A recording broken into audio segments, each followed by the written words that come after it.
नमस्कार दोस्तों। आ गए हैं हम आज इकोनॉमिक्स का सीयूईटी का पेपर लेकर के 2022 का प्रीवियस ईयर पेपर, जिसे हम आज सॉल्व करने जा रहे हैं। तो चलिए शुरू करते हैं आज का हमारा पेपर। आज हम इसमें 25 क्वेश्चंस को अटेम्प्ट करेंगे पार्ट 1 में, और 25 क्वेश्चन हम पार्ट 2 में अटेम्प्ट करेंगे। चलिए शुरू करते हैं आज का हमारा पहला क्वेश्चन, जो ये कहता है कि economic variable such as national income and profit can be classified under which of the following head। देखिए, ये कहना चाह रहा है कि नेशनल इनकम और प्रॉफिट को, यानी कि लाभ और नेशनल इनकम को, हम इनमें से किस इकोनॉमिक वेरिएबल में कंसीडर करेंगे। तो दोस्तों देखते हैं कि ऑप्शंस जो है वो हमारे पास क्या क्या हैं। पहला ऑप्शन दिया गया है स्टॉक वेरिएबल। तो जब आपको पता ही है कि स्टॉक वेरिएबल जो है हमारा, उस वेरिएबल को हम कहते हैं, स्टॉक वेरिएबल जो है उस वेरिएबल को कहते हैं जहां पर हम पॉइंट ऑफ टाइम की बात करते हैं, जहां हम पॉइंट ऑफ टाइम की बात करते हैं। और फ्लो वेरिएबल जो है, फ्लो कॉन्सेप्ट जो है, उसे कहा गया है जहां हम पीरियड ऑफ टाइम की बात करते हैं, पीरियड ऑफ टाइम की बात करते हैं। तो दोस्तों, जब हम देखते हैं कि जब हम नेशनल इनकम को मेजर करते हैं, मापते हैं, तो हम नेशनल इनकम को एक पूरे साल का आउटपुट के तौर पर मापते हैं। हम ये कहते हैं कि एक साल के अंदर जितनी भी वस्तुएं और सेवाओं का उत्पादन हुआ है, उन सभी वस्तुओं और सेवाओं के उत्पादन के मूल्य के जोड़ को हम जो है वो जीडीपी कहते हैं। नेशनल इनकम जो है, वहां से हम इस कंसेप्ट को निकाल करके लेकर के आते हैं। इसका मतलब ये हुआ कि एक साल के टाइम पीरियड की बात है, ड्यूरेशन की बात है, तो नेशनल इनकम जो है हमारा वो फ्लो कंसेप्ट हो जाता है। ठीक है, तो ऐसे ही हम देखते हैं कि जो प्रॉफिट है हमारा, वो भी हम जो है एक टाइम पीरियड में देखते हैं कि हमें जो है एक साल में इतना प्रॉफिट हुआ, हमें जो है वो एक महीने में इतना प्रॉफिट हुआ। ठीक है ना, यानी कि वहां हम देखते हैं, तब भी हम जो है वो पीरियड ऑफ टाइम की बात करते हैं। तो नेशनल इनकम और प्रॉफिट जो है वो दोनों ही हमारे फ्लो कंसेप्ट हैं। ठीक है, यहाँ हमारा जो राइट आंसर हो जाएगा दोस्तों, वो हो जाएगा फ्लो कंसेप्ट। ठीक है, चलिए नेक्स्ट क्वेश्चन की ओर बढ़ते हैं। और क्वेश्चन नंबर सेकंड जो है वो क्या कहता है आपके सामने देखिए। कहता है elasticity of demand is constant. ठीक है ना, डिमांड जो है, इलास्टिसिटी जो है डिमांड की, वो कांस्टेंट है एंड इक्वल टू 1, और एक है हर एक पॉइंट पर on the demand curve. The shape of such A demand curve would be. ठीक है ना, तो आप ये ध्यान करेंगे, जब हम इलास्टिसिटी ऑफ डिमांड की बात करते हैं और हम ये देखते हैं कि एआर पर, यानी कि डिमांड कर्व पर, जो भी आपका कोई पॉइंट है, चाहे ये पॉइंट है, चाहे ये पॉइंट है, चाहे ये है, यानी कि कोई भी पॉइंट है, इन सभी पॉइंट के ऊपर इलास्टिसिटी ऑफ डिमांड जो है, इलास्टिसिटी ऑफ डिमांड वो 1 है, या मैं ये कहूँ कि सेम है। तो ऐसे कर्व को हम रेक्टेंगुलर हाइपरबोला कहते हैं। ऐसे को हम क्या कहते हैं? Rectangular hyperbola. तो ऑप्शन नंबर 4 जो है रेक्टेंगुलर हाइपरबोला हमारा यहाँ करेक्ट हो जाता है। चलिए क्वेश्चन नंबर थर्ड की ओर बढ़ते हैं। क्वेश्चन नंबर थर्ड जो है वो आपको क्या कहता है? कहता है name the architect of India, name the architect of India planning. ठीक है ना, विलियम डिग्बी है, या फिर आपका प्रशांत चंद्र महालनोबिस जी हैं, VKRB राव जी हैं, दादा भाई नौरोजी हैं। यानी कि architect of India planning, Indian planning के जो है आर्किटेक्ट कौन है? दोस्तों आपको ध्यान करना है, ये जो टर्म है वो हम प्रशांत चंद्र महालनोबिस जी के लिए प्रयुक्त करते हैं। PC महालनोबिस, जिन्होंने जो है सेकंड प्लानिंग जो है हमारी की थी, सेकंड 5 ईयर प्लान जो है इन्हीं के मॉडल के ऊपर जो है वो बनाया गया था।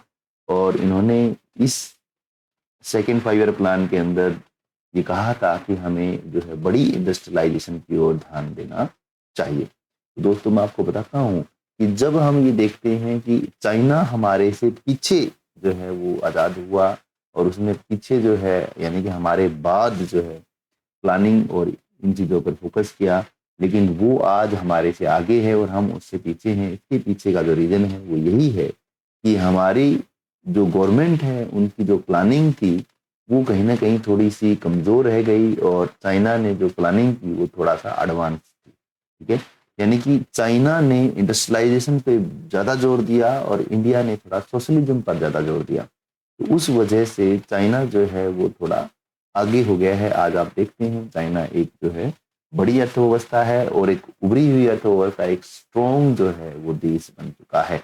तो प्रशांत चंद्र महालनोबिस जो है उनको इंडियन प्लानिंग का आर्किटेक्ट कहा जाता है। चलिए नेक्स्ट क्वेश्चन पर चलते हैं। क्वेश्चन नंबर 4 क्या कहता है, which of the following is not included in human development indicators. तो दोस्तों आपको पता है कि एसडीआई की जब हम बात करते हैं, ह्यूमन डेवलपमेंट इंडेक्स की जब हम बात करते हैं, एसडीआई की जब हम बात करते हैं, तो एसडीआई में इंडिया का जो रैंक है वो 130 130वां देश है। ठीक है, और एसडीआई जो है वो यूएनडीपी द्वारा दिया जाता है। ठीक है ना, और एसडीआई दिया था डॉक्टर अमर्त्य सेन एंड महबूब उल हक ने। ठीक है ना, तो आप ये भी ध्यान करेंगे डॉक्टर अमर्त्य सेन जो कि भारत के हैं, कोलकाता से संबंध रखते हैं और इनको नोबेल प्राइज भी मिला है 1998 में। ठीक है ना, 1998 में। और महबूब उल हक, ठीक है ना, ये पाकिस्तान से हैं।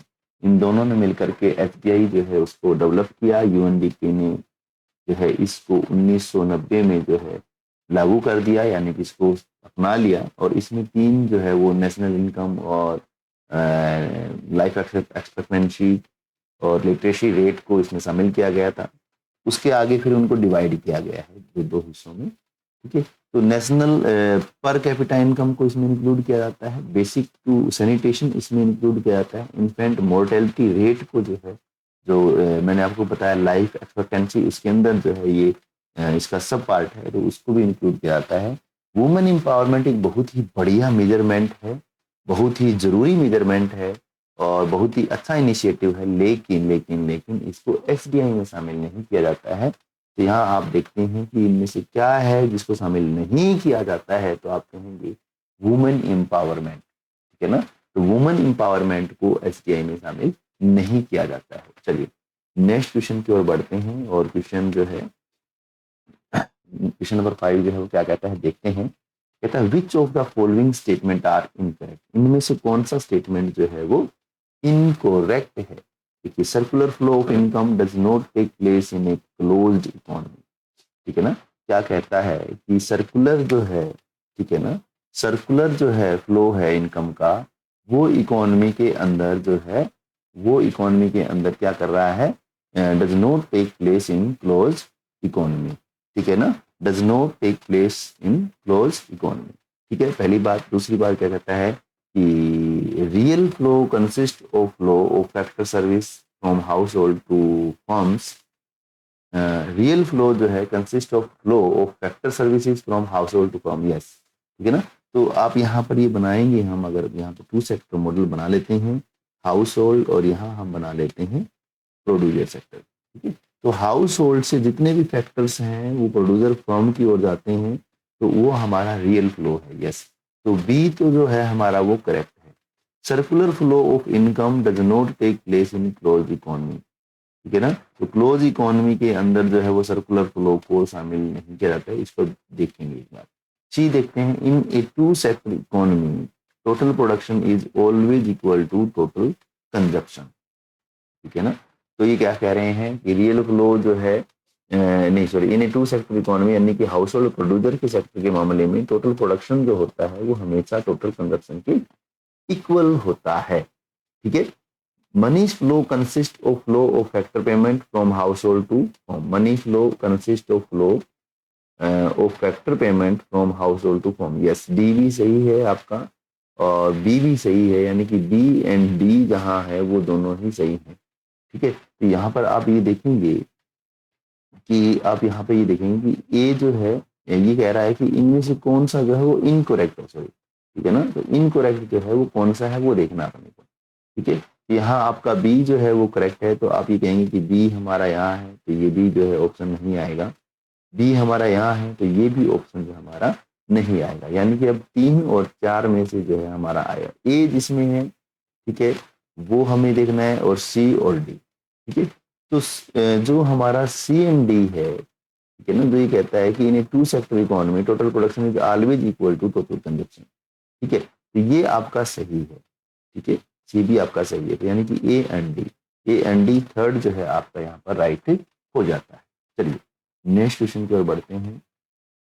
क्या कहता है नेक्स्ट क्वेश्चन? क्वेश्चन कहता है identify the correct statement regarding money supply. ठीक है ना, तो कहता है कि a money supply is a stock concept.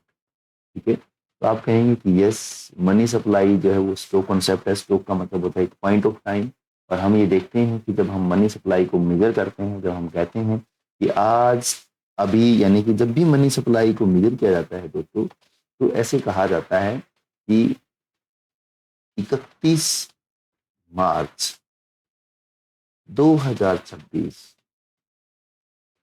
रात 11:59, ठीक है ना, 59 पर भारत की कुल मुद्रा पूर्ति $5 ट्रिलियन है। यानी कि आप यहाँ देखेंगे तो मैंने एक exact time, point of time बिल्कुल एग्जैक्ट वो बताया है। तो ये जो मनी सप्लाई का जब हम बात करते हैं तो हम इसको ऐसे ही बताते हैं, यानी कि ये एक हमारा स्टॉक कंसेप्ट है। ठीक है ना, लेकिन यहाँ आपको ये ध्यान देना है कि मनी सप्लाई तो स्टॉक कंसेप्ट है, लेकिन मनी की डिमांड ना तो स्टॉक है और ना ही फ्लो कंसेप्ट है। ठीक है ना, मनी की डिमांड जो है ना स्टॉक है ना फ्लो कंसेप्ट है। चलिए नेक्स्ट देखिए, मनी सप्लाई जो फ्लो कंसेप्ट, ये तो अपना आप ही गलत हो जाएगा। फिर है money supply is the currency cash and coins with the public and demand deposit in bank. Yes, ये आपका जो M1 है, जो हम M1 पढ़ते हैं मनी सप्लाई में, जहाँ पढ़ते हैं CU plus DD plus OD, ठीक है ना, तो उसको जो है परिभाषित कर रहा है। तो यानी कि A एंड C जो है आपका अभी तक करेक्ट है। Money supply is the currency held with bank, नहीं, ये जो आप कहेंगे जो कमर्शियल बैंक के पास आपका DD होता है, ठीक है ना, उसको हम मनी करेंसी में शामिल नहीं करते, मनी सप्लाई में हम शामिल नहीं करते हैं। इसलिए यहाँ पर money supply is the currency held with banks, यहाँ जो बैंक है वो कमर्शियल बैंक के लिए कहा गया है, तो ये जो ऑप्शन है आपका वो गलत हो जाता है। चलिए नेक्स्ट देखिए, money supply is the concept of real flow, नहीं, ये तो मॉनेटरी सेंस की बात करता है। आपको पता है मनी मॉनेटरी सेंस की बात करता है, रियल की बात नहीं करता। ये कोई थिंग्स नहीं है, ये तो मॉनेटरी है, तो इसलिए ये भी आपका जो है यहाँ पर गलत हो जाता है। तो आपका ए एंड सी जो है, आपका फर्स्ट ऑप्शन ए एंड सी जो है राइट होता है। चलिए नेक्स्ट क्वेश्चन की ओर बढ़ते हैं और देखते हैं कि अगला क्वेश्चन हमारा क्या कह रहा है। चलिए ये क्वेश्चन जो है न्यूमेरिक क्वेश्चन जो है यहाँ पूछा गया है। कहता है given the following set of data calculate equilibrium income. देखिए इक्विलिब्रियम इनकम की जब हम बात करते हैं तो हम देखते हैं कि AS is equal to AD, ठीक है ना, और AS हमारा जो होता है वो इनकम होता है, और AD हमारी जो होती है वो होती है C+I। ठीक है, यहाँ हमें C दिया गया है, I दिया गया है, इसलिए हम इसको टू सेक्टर मॉडल तक ही सीमित रखते हैं।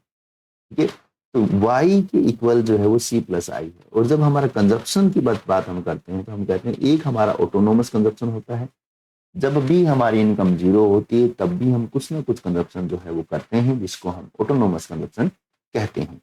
यानी कि हम ये कहेंगे कि जब किसी व्यक्ति के पास कुछ भी नहीं होता, पैसे के तौर पे, इनकम के तौर पे कुछ भी नहीं होता, तब भी उसको खाने के लिए, रहने के लिए, पीने के लिए, ठीक है, और चीज़ों की आवश्यकता रहती ही रहती है, और इसलिए वो कुछ ना कुछ कंजप्शन जो है वो जरूर करता है, चाहे वो उधार लेके करे, चाहे वो लोन मतलब लेकर के करे, कैसे भी करे, ठीक है, वो कंजप्शन करता है। उस कंजप्शन को हम ऑटोनोमस कंजप्शन कहते हैं।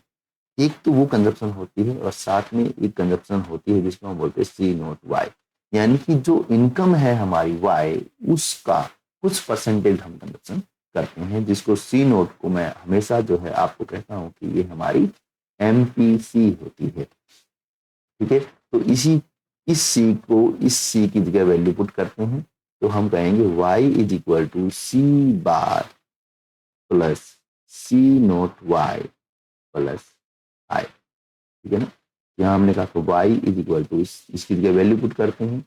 C0 कितना है, C बार कितना है 100 प्लस C0 कितना है 0.8, और y हमें पता नहीं है कितनी है, लेकिन I जो है वो हमें दी गई है 260। ठीक है ना, 260। तो अब आप देखेंगे कि y इज इक्वल टू, ठीक है ना, 100 और 260 कितना होगा, 360 प्लस 0.8 y। y को एक तरफ लेके जाते हैं तो यहाँ से यानी कि राइट हैंड साइड से लेफ्ट हैंड साइड की तरफ अगर हम जाएंगे तो y minus 0.8 y is equal to 360। जब ये 1 है यानी कि y को जब हम ले लेते हैं कॉमन ले लेते हैं तो y 1 minus 0.8 is equal to 360, यानी कि 0.2 y इज इक्वल टू 360 और y is equal to 360 divide by 0.2। अब इस पॉइंट को हटाने के लिए, ठीक है ना, इस पॉइंट को हटाने के लिए मैं क्या कर दूं, इसको 10 यहाँ लगा दूं, तो यानी कि ये हो जाएगा 3600 डिवाइड बाई 2 और 3600 को जब 2 से डिवाइड करेंगे तो आ जाएगा 1800 रुपये। ठीक है, यानी कि हम ये कहेंगे 1800 करोड़ जो है हमारा राइट आंसर हो जाएगा। ऑप्शन नंबर 4 जो है हमारा यहाँ करेक्टेड हो जाता है, 1800 करोड़। ठीक है ना, 1800 करोड़ रुपया जो है ये हमारा आंसर आ जाएगा। क्लियर है बात, ठीक है ना। चलिए नेक्स्ट देखते हैं, नेक्स्ट क्वेश्चन जो है हमारा क्या कहता है। तो ऑप्शन नंबर 4 1800 करोड़ जो है राइट आंसर हो जाएगा। चलिए कहते हैं नेक्स्ट क्वेश्चन जो है हमारा क्या कहता है कि suppose a country only produce bread, suppose a country only produce bread. In the year 2000 it had produced 100 unit of bread, price was 10 per bread। तो बेस ईयर जो है आपका वो हम देखेंगे यहाँ जो है दिया गया है 2000। तो हम कहेंगे कि बेस ईयर में हमने कहा कि 100 ब्रेड थी और 10 के हिसाब से जो है इस ब्रेड को दिया गया, ये हो गया 1000। क्लियर है, ठीक है। In 2001, the same country produced 110 unit of bread at price was 15 per bread। ठीक है ना, तो यहाँ पर जो है वो 110 ब्रेड जो है 110 ब्रेड जो है वो 15 के हिसाब से दी, तो ये आपका बन गया 1600, ये आपका बन गया 1650। ठीक है, तो यानी कि हम ये कहेंगे कि 1000 और 1600। ठीक है ना, तो नॉमिनल जीडीपी पहले रखनी है। नॉमिनल जीडीपी कौन सी होगी, ये वाली नॉमिनल होगी, फिर आपको रखनी है रियल जीडीपी, ये वाली रियल होगी। यानी कि 1650 रुपए और 1000, ये आपका आ जाएगा आंसर। तो ये आपका आ जाएगा ऑप्शन नंबर 3। ठीक है ना, 1650 एंड 1100, 1 सेकेंड,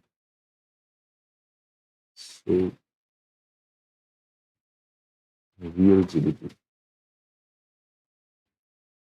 1100, सॉरी यहाँ हमने गलत कर दिया है। हाँ, क्योंकि यहाँ 110 जो है 110 को जब आप 10 से मल्टीप्लाई करेंगे, ठीक है ना, तो रियल तो होगा वो आपका होगा 1100। ठीक है, और नॉमिनल आपका होगा 1650। ठीक है ना, क्योंकि आप जो है वो बेस यानी कि 2001 के प्राइस को बेस ईयर के प्राइस से ही करेंगे और 2001 के प्राइस को ही 2001 की क्वांटिटी से करेंगे, तभी आपको पता चलेगा कि 2001 में अगर बेस ईयर वाले प्राइस होते तो हम कितना आगे आए हैं और 2000 जो एक वाले जो प्राइसेस हैं उसमें कितना इन्फ्लेशन ऐड हो गया। ठीक है ना, क्लियर है बात। यहाँ आपका जो आंसर होगा वो होगा 1100 और 1650। ठीक है, चलिए नेक्स्ट क्वेश्चन पे बढ़ते हैं। नेक्स्ट क्वेश्चन कहता है identify the quantitative tool used by RBI to control money supply. Money supply को कंट्रोल करने के लिए आरबीआई, यानी कि इन्फ्लेशन का जब हम कंसेप्ट पढ़ते हैं तो मैं थोड़ा सा यहाँ समझाना चाहूंगा आपको कि जब हम इन्फ्लेशन को पढ़ते हैं और इन्फ्लेशन को मेजरमेंट करने के जब चीज़ों को पढ़ते हैं तो हम देखते हैं कि गवर्नमेंट जब इन्फ्लेशन को कंट्रोल करती है तो 2 तरीके से करती है, एक तो फिशल पॉलिसी के द्वारा और एक मॉनेटरी। ठीक है ना, तो मॉनेटरी की बात करते हैं तो यहाँ आता है हमारा आरबीआई। और जब आरबीआई इसको करता है तो ये 2 तरीके से करता है, एक क्वालिटेटिव, ठीक है, और एक क्वांटिटेटिव। जब क्वालिटी की बात करते हैं तो मोरल फैशन, ये आप देखेंगे ये क्वालिटेटिव की बात है। ठीक है, और जो है आप ये कहेंगे कि ओपन मार्केट ऑपरेशन, ठीक है ना, मार्जिन रिक्वायरमेंट, ठीक है, ये आपके जो है क्वालिटेटिव। क्वांटिटेटिव में आप CRR और बैंक रेट को पढ़ते हैं, ठीक है। तो ये कहते हैं कि क्वांटिटेटिव टूल जो है वो आपके कौन कौन से हैं, ठीक है ना। तो क्वांटिटेटिव में आप कहेंगे कि बैंक रेट हमारा क्वांटिटेटिव है, कैश रिजर्व रेशियो हमारा जो है वो क्वांटिटेटिव है, एंड ओपन मार्केट ऑपरेशन हमारा क्वांटिटेटिव है। यानी कि बी, सी और डी जो है, बी, सी और डी, यानी कि ऑप्शन नंबर 2 जो है हमारा क्वांटिटेटिव टूल है, जो हमारा हम ये कह सकते हैं कि ये क्वांटिटेटिव टूल है जो RBI द्वारा मनी कंट्रोल करने में इस्तेमाल किए जाते हैं। चलिए नेक्स्ट क्वेश्चन की ओर बढ़ते हैं। क्वेश्चन नंबर 10 जो है वो क्या कहता है, देखिए क्वेश्चन नंबर 10 जो है वो क्या कह रहा है, कहता है कि प्लानिंग कमीशन, हम सबको पता है कि प्लानिंग कमीशन जो है हमारा वो 1950 में आया था, और 1951 से हमारी फर्स्ट प्लानिंग जो है वो स्टार्ट हो गई थी, ठीक है। First phase of green revolution, first phase की बात कर रहे हैं तो 1960 से 70, ठीक है ना, 1960 से 70 जो है हमने ये फर्स्ट फेज था हमारा ग्रीन रेवोल्यूशन का। और फिर हम जब पढ़ते हैं कार्वी कमेटी को, तो कार्वी कमेटी आई थी 1955 में, ठीक है। तो फर्स्ट इंडस्ट्रियल पॉलिसी रिजोल्यूशन जो है हमारा आपको पता ही चल गया, अब 1948 में आया, ठीक है। तो 1948, तो अब आप देखेंगे कि ये हमारा जाएगा 1948 के साथ, ठीक है। तो डी हमारा जाएगा 1 के साथ, डी हमारा 1 के साथ यहाँ जा रहा है, और डी हमारा 1 के साथ यहाँ जा रहा है, यानी कि सेकंड और थर्ड जो है हमारा यहाँ गलत हो जाएगा, ठीक है। यानी कि आंसर हमारा 1 और 4 में से आने वाला है, ठीक है। ए जो है हमारा 1950, यानी कि हम ये कहेंगे कि ए हमारा 1950, तो यहाँ भी ए में 3 दिया गया है, यहाँ भी ए में 3 दिया गया है, तो दूसरा फर्स्ट पेज भी आपको देखना पड़ेगा। फर्स्ट पेज आपका जाएगा 4 के साथ, बी में यहाँ 4, यानी कि ऑप्शन नंबर 1 जो है आपका यहाँ करेक्ट हो जाता है। चलिए नेक्स्ट क्वेश्चन की ओर बढ़ते हैं। क्या कहता है नेक्स्ट क्वेश्चन, कहता है 48,000 crore is allotted for PM Awas Yojana in this year budget. Identify the government objective fulfilled from the sectoral statement above. यानी कि PM आवास योजना के तहत गवर्नमेंट ने अब की बार 48,000 करोड़ रुपए अलॉट कर दिए। जब भी कोई भारी भरकम रकम, बहुत बड़ी रकम जो गवर्नमेंट है किसी एक सेक्टर में इन्वेस्ट करती है, एक सेक्टर में स्पेंड करती है, एक सेक्टर में लगाती है, तो उसका उद्देश्य होता है रीएलोकेशन ऑफ रिसोर्सेज। जी हाँ दोस्तों, हमेशा ये ध्यान रखना है जब भी ऐसा कोई क्वेश्चन जो है आपके पास आए कि गवर्नमेंट ने इस सेक्टर से निकाल करके उस सेक्टर पे ज्यादा लगा दिया, या गवर्नमेंट ने अब की बार इस समय जो बजट है वो इस सेक्टर पे ज्यादा लगा दिया, तो गवर्नमेंट का जो ऑब्जेक्टिव है वो क्या है, तो आप कहेंगे रीएलोकेशन ऑफ रिसोर्सेज जो है ये गवर्नमेंट का ऑब्जेक्टिव है। हमेशा यही आंसर आपका यहाँ पर आएगा। तो ऑप्शन नंबर 3 यानी कि रीएलोकेशन ऑफ रिसोर्सेज, कोई गवर्नमेंट के पास जो रिसोर्सेज हैं वो एक तरह से हम कहेंगे कि फिक्स हैं, मतलब एक लिमिट में है, और उसमें से गवर्नमेंट जो है थोड़े से ज्यादा लोग किसी एक स्पेशल सेक्टर में लगा रहे हैं, यानी कि वो कहीं ना कहीं से उन सेक्टर को निकाल करके उस सेक्टर में सेट कर रहे हैं। तो यानी कि उसको एलोकेट कर रखा था, यानी कि वहां एलोकेशन था उन सेक्टर का, उनको रीएलोकेट किया गया है। तो रीएलोकेशन ऑफ रिसोर्सेज जो है आप यहाँ आंसर करेंगे। तो यहाँ इसका आंसर आएगा रीएलोकेशन ऑफ रिसोर्सेज। चलिए नेक्स्ट क्वेश्चन पे चलते हैं, और नेक्स्ट क्वेश्चन क्या कहता है, if the reserve ratio is 10% and the initial deposit with the commercial bank are 450 crore, the total money creation. तो जब हम पढ़ते हैं तो हम ये पढ़ते हैं कि money creation is equal to, ठीक है ना, इसका एक फॉर्मूला है, money creation is equal to initial deposit into 1 upon reserve ratio या CRR, ठीक है ना। इनिशियल कितना है हमारा 450 इंटू 1 अपॉन ये कितना है 10%, 10 इंटू 100, यानी कि इसको जब हम कट करेंगे तो हमारा आ जाएगा 450 into 10 is equal to 4500 crore. यानी कि 4500 करोड़ जो है हमारा आंसर आ जाएगा। ऑप्शन नंबर 4 जो है आपका यहाँ करेक्ट हो जाता है। ठीक है ना। चलिए नेक्स्ट क्वेश्चन पर चलते हैं और नेक्स्ट क्वेश्चन जो है वो क्या कहता है देख लेते हैं। कहता है कि which of the following is considered as an intermediate good. देखिए इंटरमीडिएट गुड वो गुड होती है जिसको हम फाइनल गुड बनाने के लिए इस्तेमाल करते हैं, यानी कि ऐसी वस्तुएं जिनका आगे इकोनॉमिक यूज किया जाता है, जिन्हें आगे प्रोसीड किया जाता है, उनको फाइनल गुड बनाया जाता है।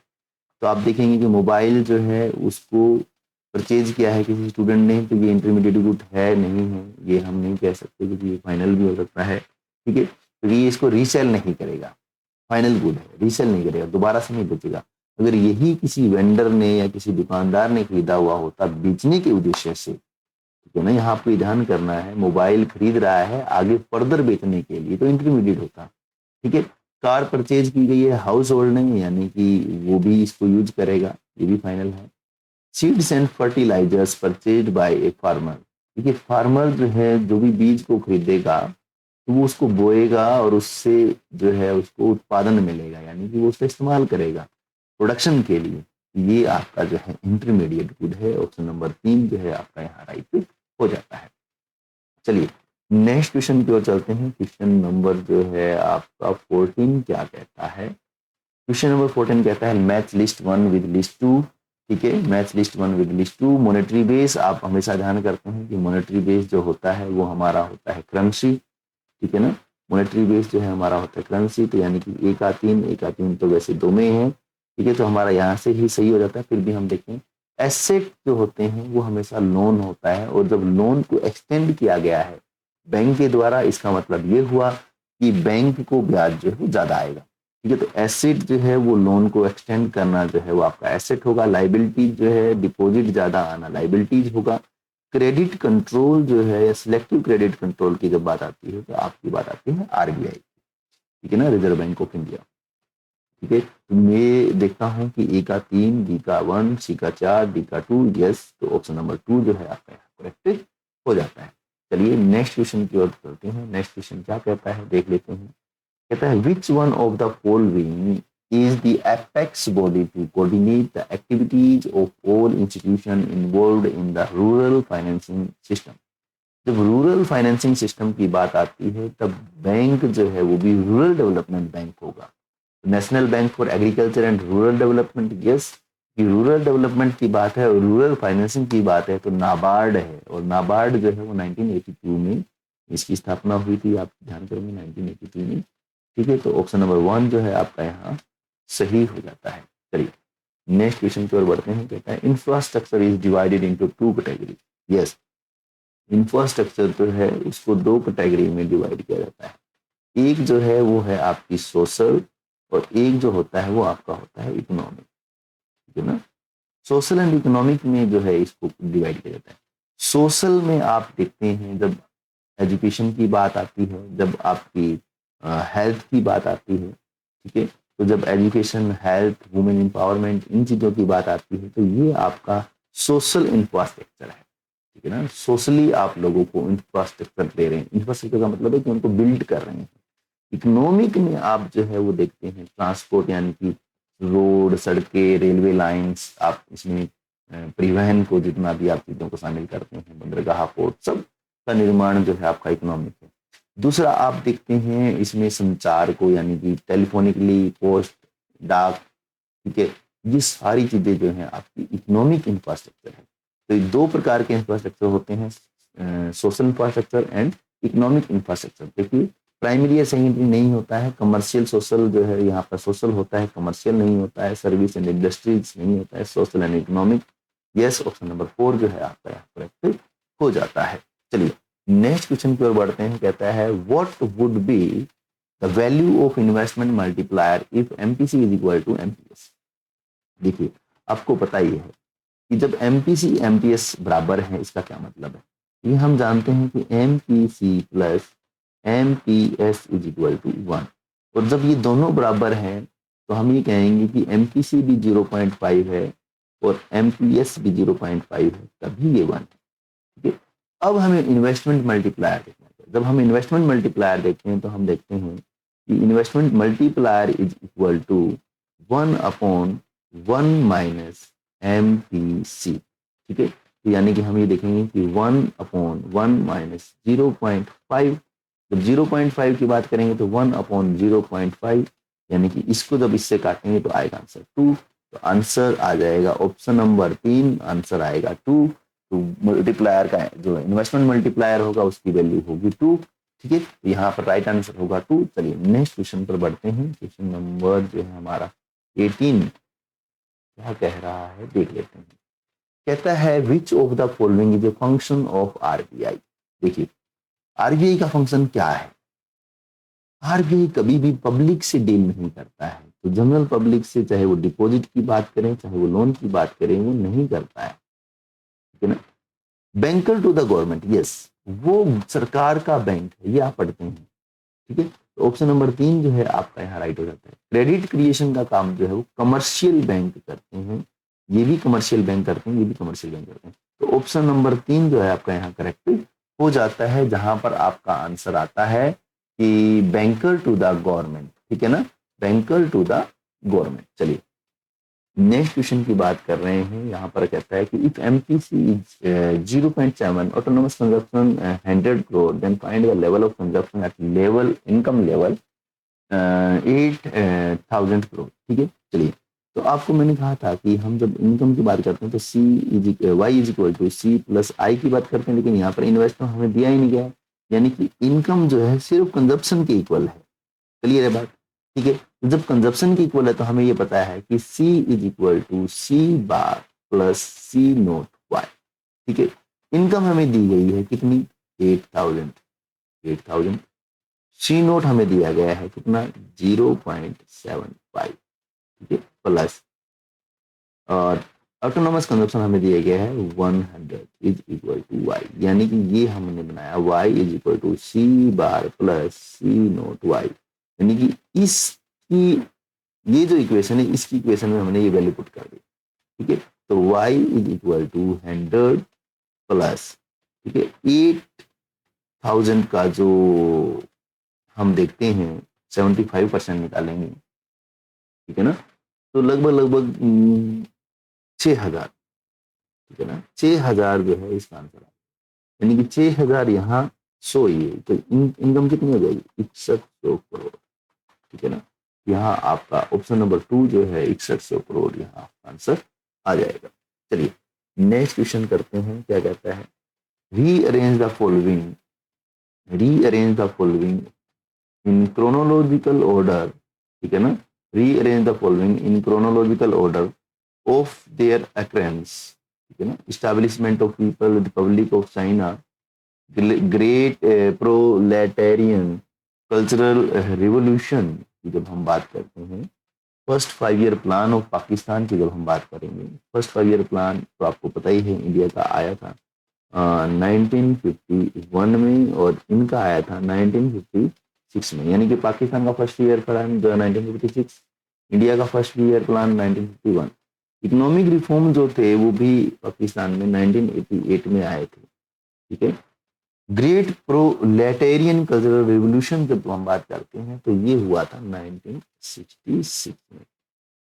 Establishment of people Republic of China आपको मैंने बताया था 1949 में हुआ था। तो अब इसको हमें जो है क्रोनोलॉजिकल ऑर्डर में लगाना है, तो सबसे पहले आपका 1949, यानी कि सबसे पहले आएगा ए, फिर आपका आएगा D, 5 year plan of India, D आएगा, और फिर आपका आएगा पाकिस्तान के लिए सी, 5 ईयर प्लान ऑफ पाकिस्तान सी, और फिर बी, और फिर आपका आ जाएगा ई, यानी कि ए डी सी डी ई आएगा, ए डी सी। तो पहले में तो नहीं है, ये तो नहीं आएगा, और देख लेते हैं A D C D E, yes, 4 जो है आपका, फोर्थ ऑप्शन जो है आपका यहाँ राइट हो जाता है। चलिए नेक्स्ट क्वेश्चन की ओर बढ़ते हैं। नेक्स्ट क्वेश्चन जो है वो कहता है which of the following is not a function of the central bank. ठीक है ना, जो सेंट्रल बैंक का फंक्शन नहीं है, यानी कि आरबीआई का फंक्शन नहीं है। सेंट्रल बैंक क्या होता है, आरबीआई। ठीक है ना, किसी भी देश का सेंट्रल बैंक, मतलब जैसे हमारे देश का आरबीआई है, ठीक है ना, वो उसकी सेंट्रल बॉडी है। चलिए, बैंक रेट आप देखते हैं आरबीआई का फंक्शन है, ओपन मार्केट ऑपरेशन आपने पढ़ा, lender of the last resort भी है। डिफिसिट फाइनेंसिंग, यहाँ आप कंफ्यूज होते हैं कि डेफिसिट फाइनेंसिंग यानी कि घाटे की वित्त व्यवस्था करना, नए नोटों को प्रिंट करना तो आरबीआई का काम है, लेकिन दोस्तों वो घाटे की वित्त व्यवस्था जब करता है तो गवर्नमेंट के कहने पे करता है। यानी कि जब गवर्नमेंट जब उसको कहेगी कि अब आपको न्यू प्रिंट करने हैं, न्यू नोट प्रिंट करने हैं, तब वो डेफिसिट फाइनेंसिंग करता है। इसलिए इसको राजकोषीय उपायों में रखा गया है, फिस्कल पॉलिसी का हिस्सा है डेफिसिट फाइनेंसिंग। ये आपको ध्यान करना है, किसका हिस्सा है, फिस्कल पॉलिसी का हिस्सा है डेफिसिट फाइनेंसिंग। इसलिए ऑप्शन नंबर 4 जो है आपका डेफिसिट फाइनेंसिंग जो है यहाँ राइट आंसर हो जाएगा। चलिए नेक्स्ट क्वेश्चन देखते हैं। 22 जो है वो क्या कहता है, कहता है if T and coffee can be used in place of one another, चाय और कॉफी जो है एक दूसरे के स्थान पर इस्तेमाल की जाती है, इसका मतलब ये हुआ कि ये चाय और कॉफी जो है वो सब्स्टिट्यूट गुड है। Then which of the following statement hold true, तो इनमें से कौन सी स्टेटमेंट जो है वो सत्य होगी। ठीक है, देख लेते हैं। Increase in the price of tea lead to decrease in the demand for coffee, नहीं। अगर प्राइस इंक्रीज होंगे चाय के तो चाय के जो कस्टमर हैं वो कॉफी पीने चले जाएंगे, तो इससे डिमांड जो है कॉफी की वो बढ़ेगी ना कि कम होगी। तो पहला जो है आपका गलत हो जाता है। चलिए, ए अगर आपका रॉन्ग है तो पहला ऑप्शन भी आपका गलत है। दूसरा चलिए, increase in price of tea lead to increase in demand for coffee, yes, ठीक है ना। तो बी जो ऑप्शन है वो आपका सही है, बी ऑप्शन सही है, तो बी आपके जो है यानी कि इसमें नहीं है। तो अब आपके पास दो ही ऑप्शन है, दूसरा ऑप्शन और चौथा ऑप्शन, इनमें से कोई मिलेगा। फिर tea and coffee are substitute good, yes, tea and coffee आपके सब्स्टिट्यूट हैं, तो बी एंड सी, तो ये भी आपका गलत और ये आपका फोर्थ जो है राइट हो जाएगा। आपको इन्हें रीड करने की आवश्यकता नहीं है, आप इनको रीड करके अपना टाइम कंज्यूम ना करें। ठीक है, चलिए नेक्स्ट क्वेश्चन की ओर बढ़ते हैं। नेक्स्ट जो है वो क्या करता है, क्वेश्चन 23rd क्वेश्चन जो है वो आपका क्या कहना है, देखिए। Suppose the producer plan to add 100 crore worth of goods to her stock by the end of the year. However, due to the unforeseen upsurge of demand for her goods in the market, she had to sell goods worth 30 crore from her existing stock. ठीक है ना। तो सीधी सी बात है कि वो plan कर रहा है 1000 करोड़ का। तो जब हम कहते हैं एक्स एंड और एक्स पोस्ट, ठीक है ना, कहता है कि now determine x and investment and x post investment. तो एक्स एंड कितना था, 100 करोड़, सिंपल सी बात है 100 करोड़ था। ठीक है, अब उसको एग्जिस्टिंग कितना करना पड़ रहा है, 30 करोड़ जो उसका स्टॉक है 30 करोड़ का वो चला गया। तो 100 करोड़ जो है वो करना चाह रहा था, लेकिन उसको वो स्टॉक तो मेंटेन करना ही है। तो 30 करोड़ जो है 100 में से 30 करोड़ जो है वो माइनस करेगा तो आ जाएगा 70 करोड़। ठीक है ना, तो यानी कि हम ये कहेंगे 100 करोड़ एंड 70 करोड़। ठीक है, तो ऑप्शन नंबर सेकंड जो है आपका यहाँ करेक्ट हो जाता है। क्लियर है बात, समझ में आई ना। ठीक है, चलिए नेक्स्ट क्वेश्चन पर चलते हैं। क्वेश्चन नंबर 24 जो है आपका क्या कहता है, क्वेश्चन नंबर 24 कहता है what is the value of education cess levied on union tax by the government of India. तो अब हम जो है उस टाइम की बात नहीं करेंगे क्योंकि ये 2022 का क्वेश्चन पेपर है, तो उस टाइम जो था वो तो राइट आंसर था 2%। लेकिन अब हमें अभी वर्तमान का याद करना है, तो वर्तमान में जो है ये 4% है। ये ध्यान करना है दोस्तों, इन रिसेंट आ जाए या इन प्रेजेंट आ जाए या लेटेस्ट आ जाए, ठीक है, ऐसा कुछ भी आएगा या फिर अभी का कोई ईयर दे करके दे, तो आप जो है लगभग 4% के आसपास आंसर करेंगे। 4% है अभी एजुकेशन सेस। ठीक है, चलिए नेक्स्ट क्वेश्चन को पढ़ते हैं और क्वेश्चन नंबर 25 को पढ़ेंगे क्योंकि आज की वीडियो का अंतिम क्वेश्चन है। Some of the factor responsible for land degradation in India, यानी कि ऐसे कौन से फैक्टर है इंडिया में जो लैंड को डिग्रेड कर रहे हैं, उनकी जो उत्पादकता है, उसकी जो प्रोडक्टिविटी है उसको कम कर रहे हैं। तो ऑर्गेनिक फार्मिंग तो जो है ये काम नहीं करती है, तो ये तो है वो नहीं आएगा। Forest fire and over grazing, यानी कि जंगल में आग लग जाना या वो बहुत ज़्यादा ओवर ग्रेज कर देना, यस ये हो सकता है। तो ऑप्शन नंबर बी जो है वो हो सकता है। अभी हम देखते हैं नेक्स्ट क्वेश्चन को, मतलब यहाँ देखते हैं नेक्स्ट ऑप्शंस को। ठीक है, प्लांट इरिगेशन, इरिगेशन से जो है वो डिग्रेडेशन नहीं होती है, तो सी नहीं आएगा। ठीक है, एक्सेशन यूज ऑफ, यस बहुत ज़्यादा यूज करना फर्टिलाइजर का और पेस्टिसाइड का जो है वो भूमि की जो उर्वरकता है उसको कम कर देती है। तो डी भी आएगा और शिफ्टिंग कल्टीवेशन भी आएगा, क्योंकि आज आप यहाँ जो है वो कर रहे हैं, फिर आप इसको छोड़ करके आगे चले जाएंगे। जैसे जैसे आप आगे बढ़ते हैं तो आप जो है पौधों को काट करके खेती के लिए जमीन बनाते हैं, तो इसलिए इसको जो है शिफ्टिंग कल्टीवेशन को भी इसमें ऐड किया जाता है। तो आपका आएगा B, D and E, option number 1 जो है आपका यहाँ करेक्ट हो जाता है। तो आज हमने 25 क्वेश्चंस को सीयूईटी इकोनॉमिक्स के 2022 के प्रीवियस पेपर को सॉल्व किया, जिसमें हमने 25 क्वेश्चन डन कर लिए हैं। नेक्स्ट वीडियो में इसके जो 25 क्वेश्चन बाकी हैं, 50 क्वेश्चन जो है आपके आते हैं, उसमें से 26 to 50 उनको हम सॉल्व करेंगे। तो वीडियो कैसी लगी और आपको नेक्स्ट वीडियो जो है इससे मिलेगी, आपको और कौन से टॉपिक जो है आपको क्लियर करने हैं, आप कमेंट बॉक्स में जरूर लिखें। आज के लिए बस इतना ही। धन्यवाद। जय हिंद, जय भारत दोस्तों। बने रहिए परफेक्ट नॉलेज से और लाइक कीजिए, शेयर कीजिए एंड सब्सक्राइब कीजिए।